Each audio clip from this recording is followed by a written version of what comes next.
You know what? Yeah. Enough of this. You're just gonna want to watch it, so let's go.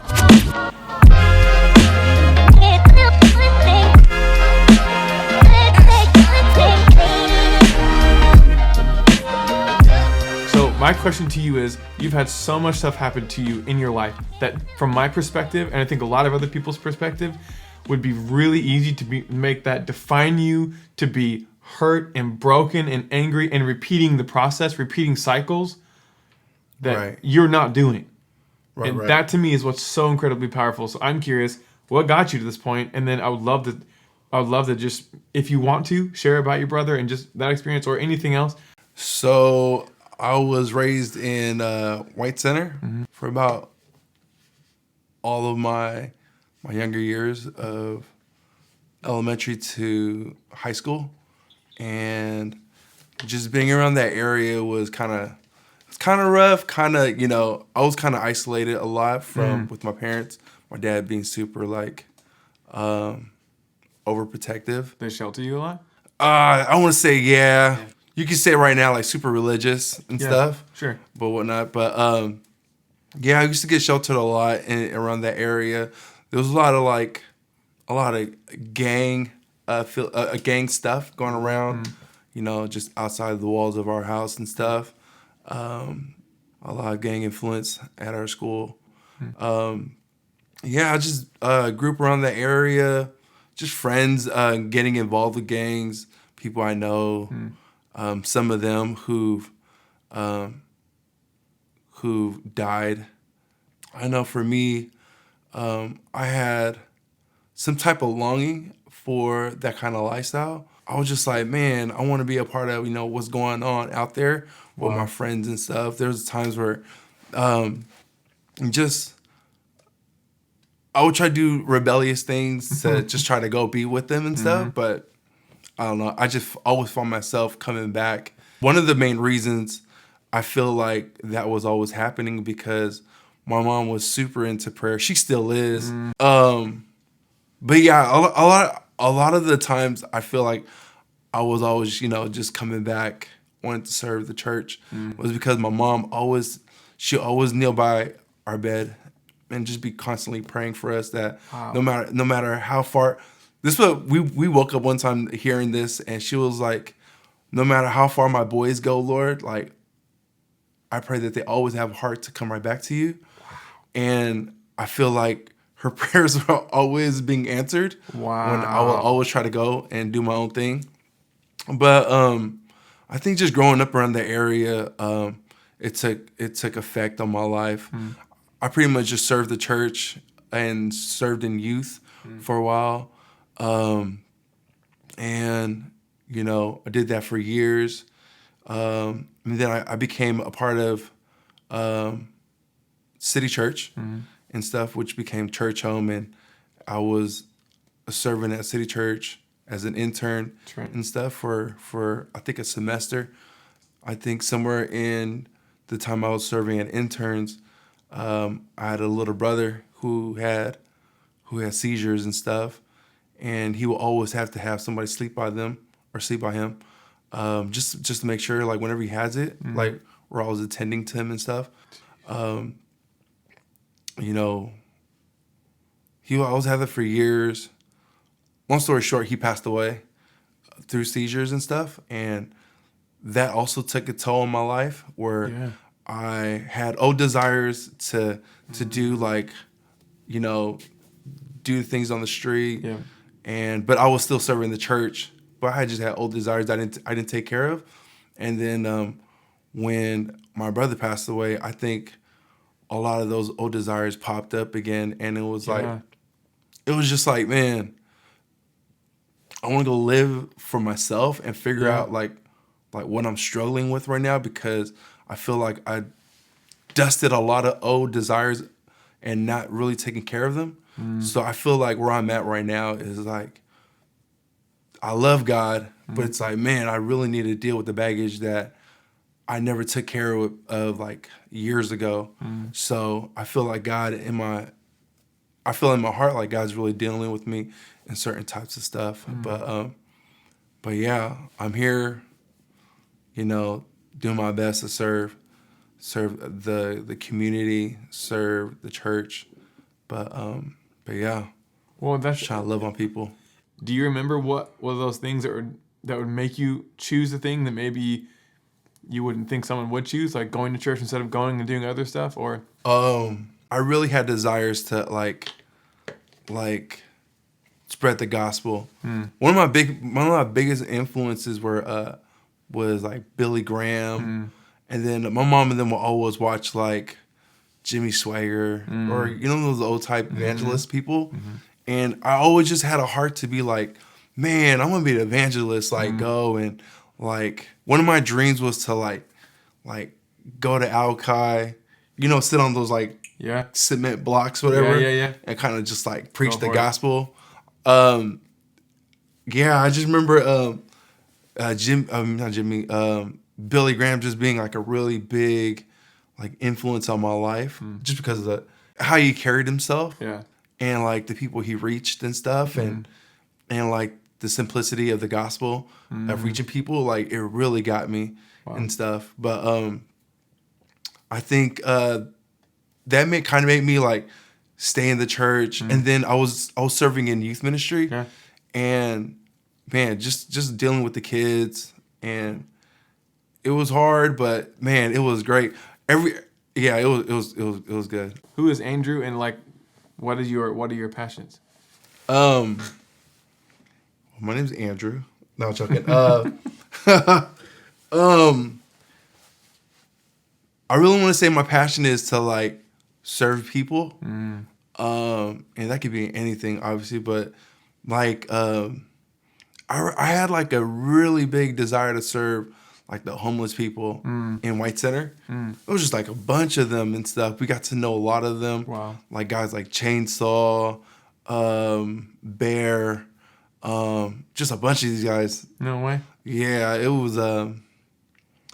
We got to know they're funny guys. I just wanted to do something in the community and stuff.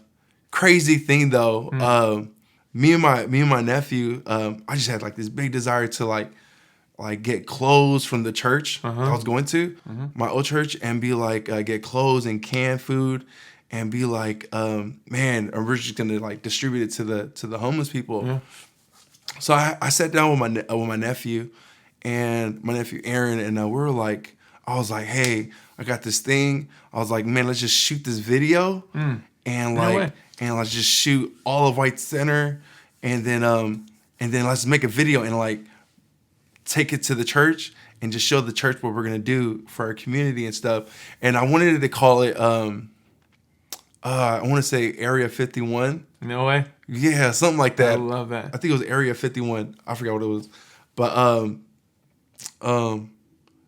So we made this. We're like all over, just like taking pictures and videos, and then like I had this group of like guys and girls. There was like 10 of us, and I was like, hey, I have this thought, this vision, kind of just to go do this thing for our community. Long story short, I doubted myself, but like my team was like, man, don't doubt yourself. You can do it. And I'm like, I saw the big picture, but then I saw myself. Oh, wow. And I was like, we can't do it. So like, I just always shied away, and they're like, yo, like, get back on board. What are you doing? Wow. And then it came to the point where they were like, forget it. So we never did it. No way. And my passion still is to reach out to White Center to go back and like help out. Yes. Fast forward, I'm working for the church, for a church home right now. This was like a year ago. And this guy came over, and he was like, hey, can we talk on the weekend? Like, when are you available? And I told him. So he came with his wife, and he was like, I want to share, I want to tell you about this thing I'm doing with this group. And then he's just telling me like, we're in downtown. We're giving like clothes and food, praying for people. And I'm like, whoa, this is cool. They have everything listed. They have these booklets out, and they just came out with it. And I'm like, what is this thing called? And he was like, it's called Area 52. And I'm like, oh God. And I'm like, no way. He was like, yeah. And I was like, so he keeps on talking about it. And I'm like, I'm just like, he's telling me about it. He's looking through the book, but I'm like looking around like, oh my God, what is going on? So I'm like, hey, how old is this project? And he was like, oh, it's like 3 to 4 years old. And I'm like, bro, No way. and I'm like, and then I was telling him about what happened, what I was trying to plan, what got put on my heart to do Wow. 10 years ago, I think.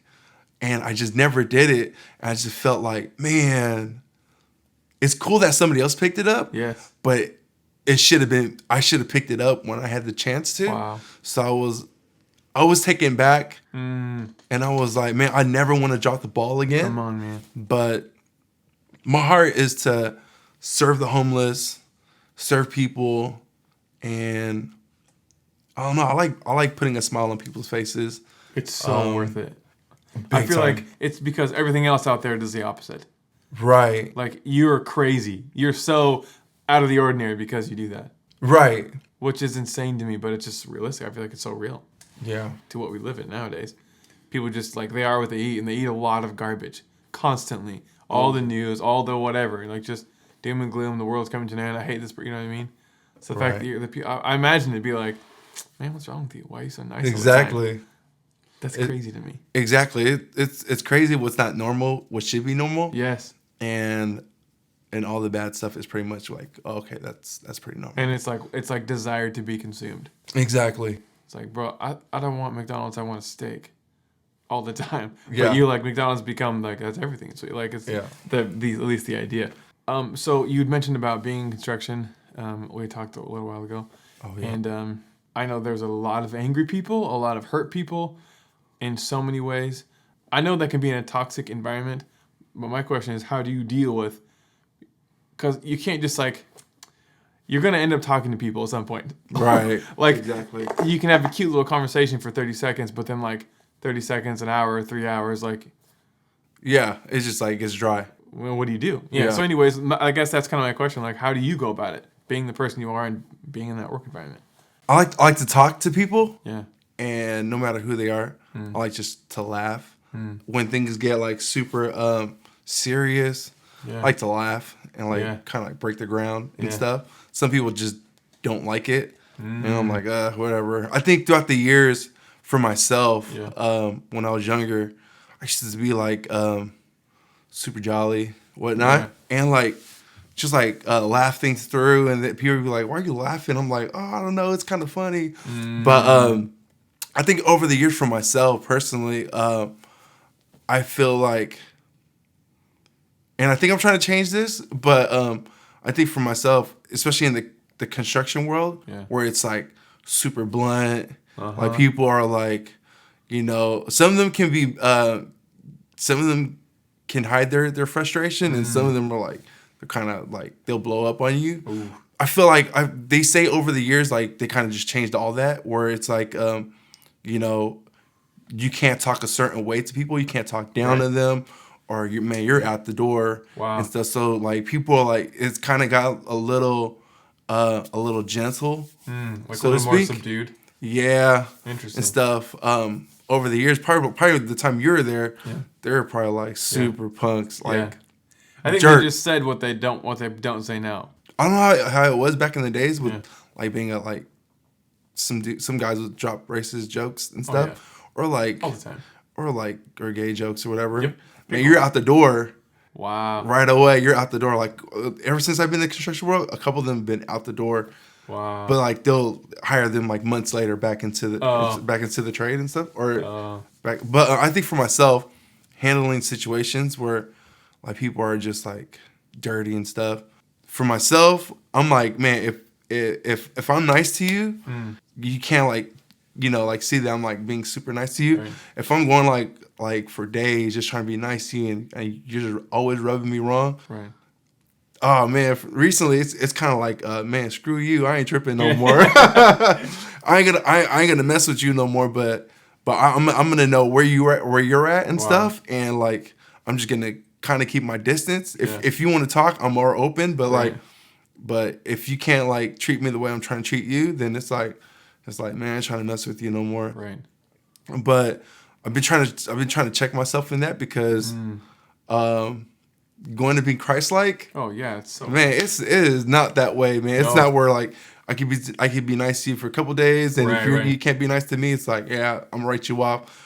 Where it's like, man, Jesus is like, man, you gotta love him continuously, and it's like, oh, this is frustrating because Yes. I find it hard loving you now because you can't sense the love I'm trying to give you, Right. or like, you know, the friendship I'm trying to give you. So I'm trying to change the mentality in my mind of not trying to write you off so quick, but just to continue to be consistently like, I don't know, lovable with you, I guess. Wow. Or like, you know, as a friend and stuff. But I do be praying for opportunities to like really just like have good conversations with people at the job site where it leads to Right. like kind of, you know, tell them about Jesus and stuff. That's hard, man. Yes. It's hard because sometimes, I ain't gonna lie, sometimes you just find yourself in the same conversations with them. Yeah. Over and And over. it's like, oh, I gotta beat myself to come back. Not beat myself, but like, Yes. I gotta get myself back in check. And, you know, but yeah, it's a hard field to be in sometimes. I feel like the only way that I see that working, like basically being kind and being loving to someone, Right. when they're constantly the opposite to you, like you're saying, like someone's gonna be rude to you and they can hit you, then turn the other cheek, or if they're gonna do this, they want to steal something from you, give them everything essentially, Right. or walk them an extra mile. I feel like the only way that's possible, like the only practical way that's possible, if I knew who you're going to be, then I could talk to that Right. and yeah, love yeah. that person and not have to Exactly. worry about what I'm stuck with in front of me. Exactly. But I feel like that's the only way. Because, man, I failed so many times. Yeah. I'm like, I'm going to go be kind. I'm like, I'm going to slap this dude in the face, man. Yeah, no. You just said that to me or whatever, you Yeah. know? Or because it just becomes immediately about me. Yeah. I'm the one, like, love does keep a record of wrong, and I'm pissed at you.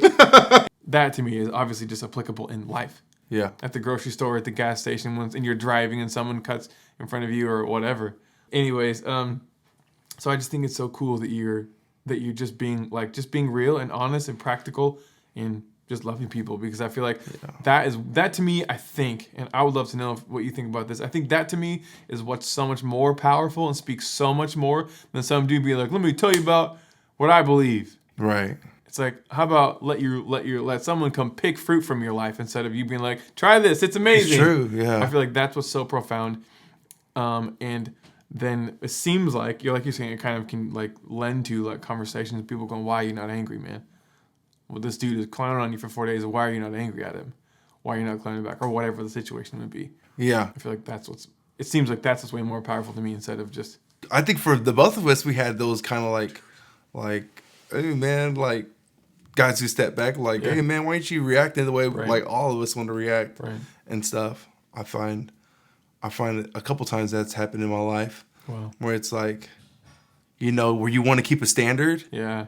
You want to keep that, you know, that godly standard of, you know, bring under the radar and be like, you know, let them have their fun. Right. And, you know, a couple times where that's happened, where some guys, not the construction field, but like when I was like doing this like seasonal job at the boat. Yeah.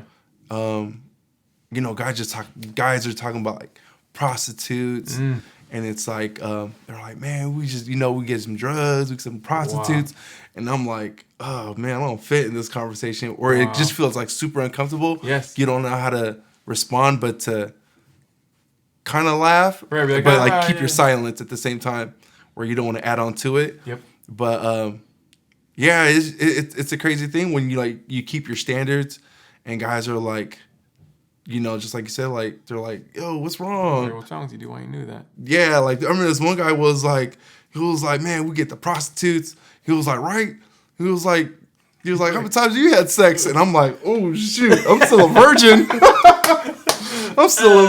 I'm in my 20s. But it was like, I didn't respond like that, but I was like, he was like, how many girls have you had? I'm like, oh man, 5, 6, none. He was like, you're a virgin? And I was like, damn, I should have said at least 2. And then he was like, "You're a virgin?" He was like, "Well, praise God." Are you serious? I'm not lying. And I was like, under my breath, I was like, "Man, way to go, man! Way to hold on to the standards and stuff." But wow, I was just like, "Yeah, I'm still a virgin," just trying to wait for the right one and stuff.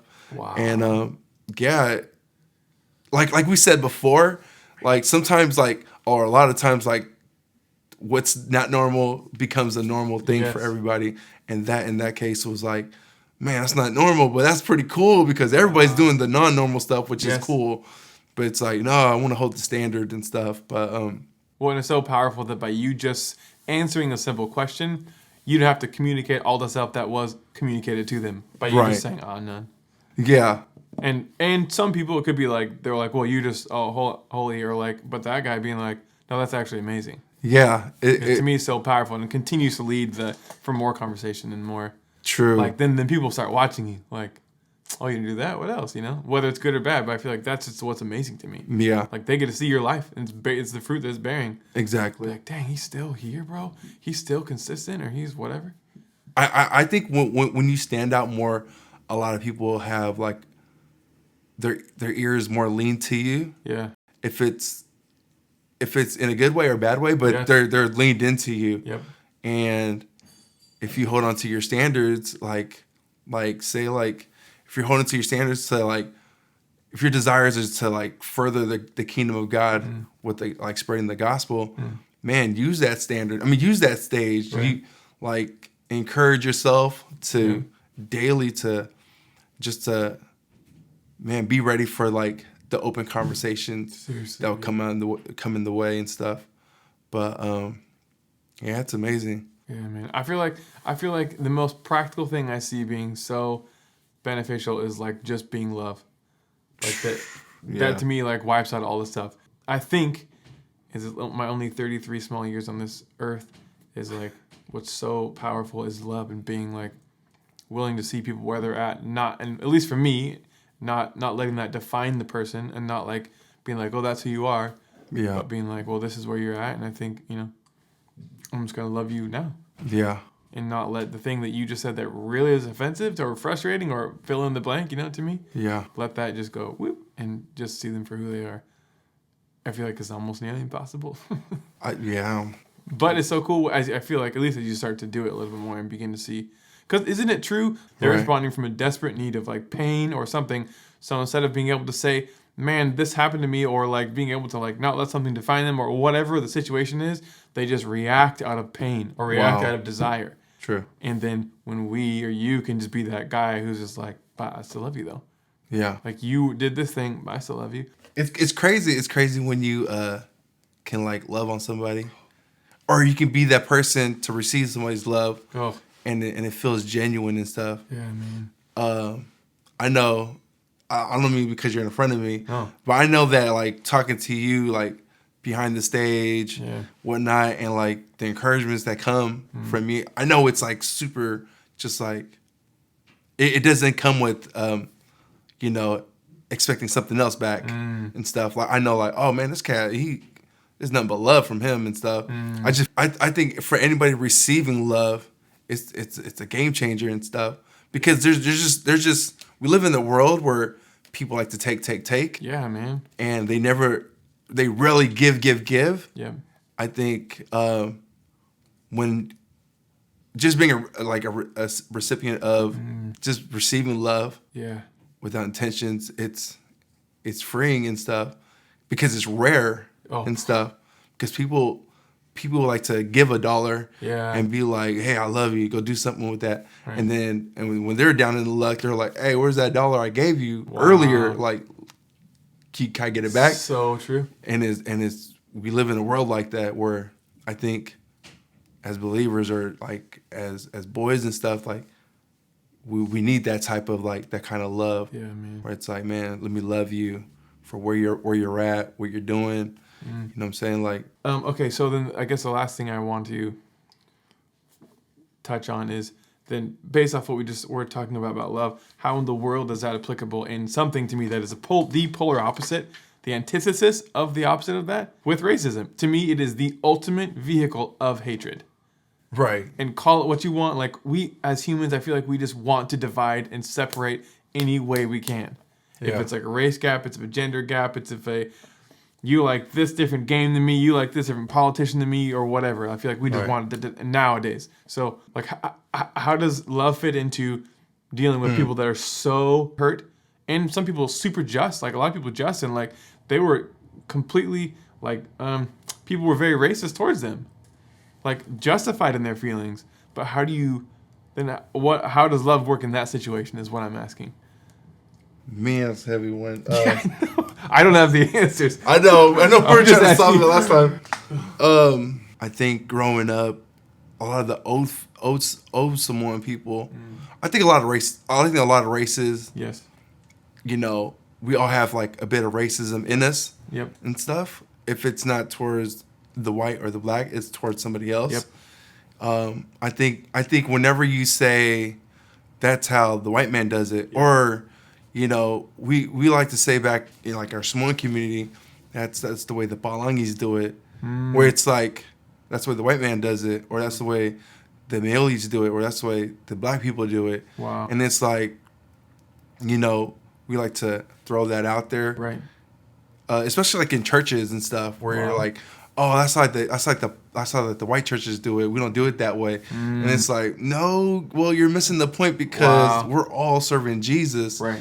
And man, race has nothing to do with it. Come on, man. You got to break down the walls and stuff. And I think racism and just like hating gay people and all that stuff. Yes.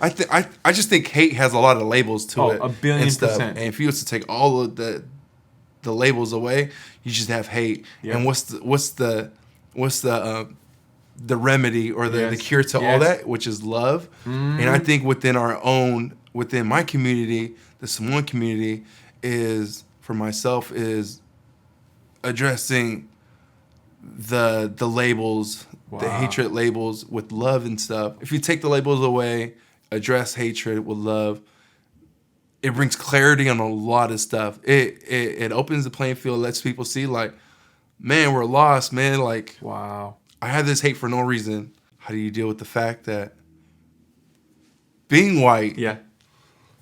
and being looked upon as one, if you say something the wrong way, Yes.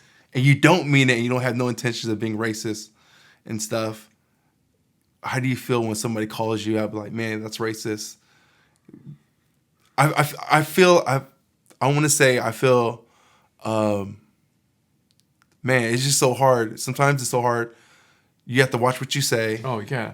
You got to watch the way you just approach something, because you can, I guess, like, you, like, being as a white man, Yeah. like, you can always just be pointing out, like, man, bro, you're racist. Right. Just by what you said without intentions and stuff. Well, and I How do feel you like approach it?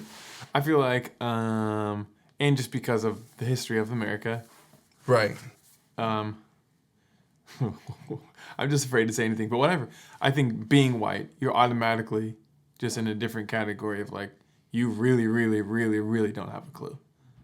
And so, at least in my experience, I think going back to your original question, depending on the circumstance, if I really didn't know that what I was saying was offensive to someone, then I would, I hope and pray to God they'd be like, yeah, that's horrible. Why'd you say that? And give me the opportunity to go, like, please help me understand. Like, I want to see this then, because clearly I was blind to that. So tell me, Right. so I can learn and grow from that. Not be like, well, you don't know. I don't want to respond that way. I'd rather respond with like, wow. Well, first of all, I'm so sorry. I had no clue.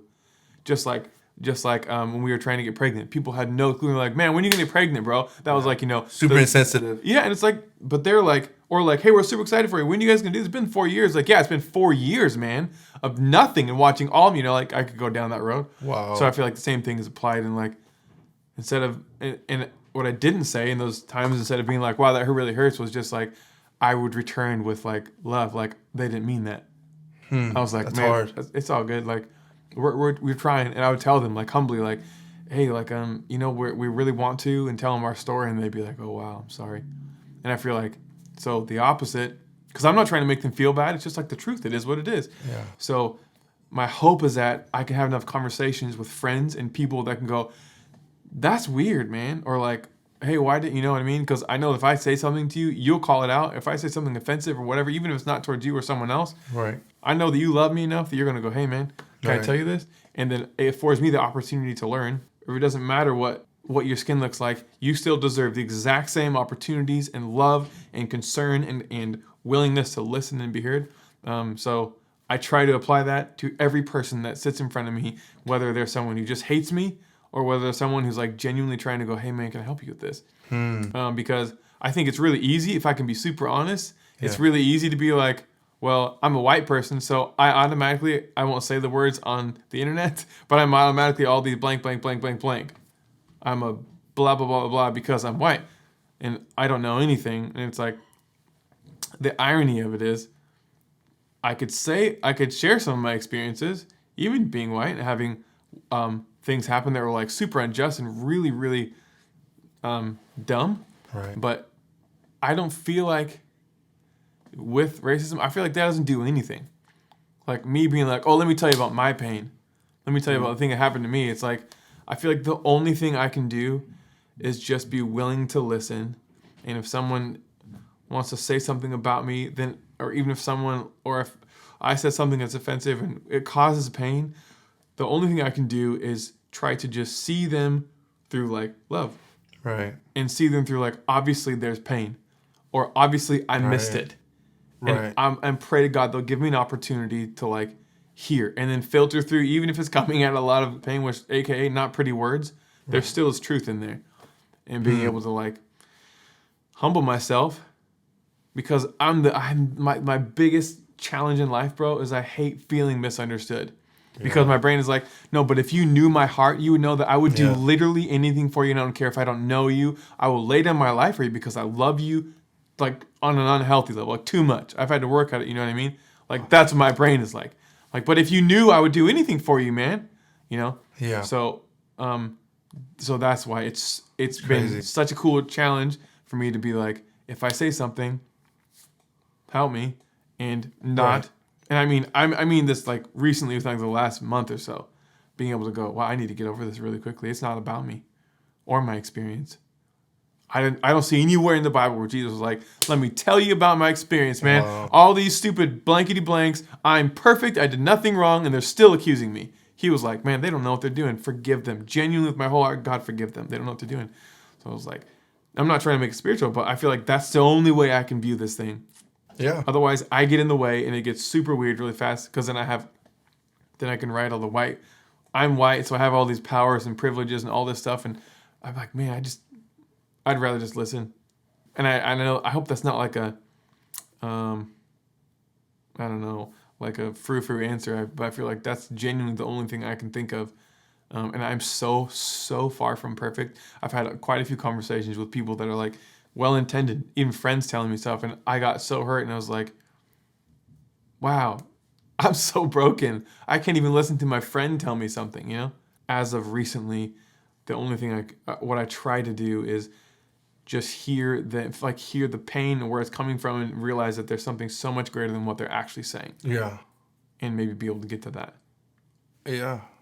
I really think that we also live in a world that people don't want to hear. They have their opinions, and they're like, all right, let's just hurry up and say what you guys say, because I'm not listening to you, because I got something to get you right back. Yes. And stuff. I just think what you're saying is like, what you're saying right now is super true, and what we really need, especially in this time of just riots, bro. And it's like unnecessary riots, because it's like, all right, somebody needs to sit down with somebody and really listen, just like you're saying, just really listen, and just having that heart of understanding and patience, because man, we're living in a broken world. Oh my gosh.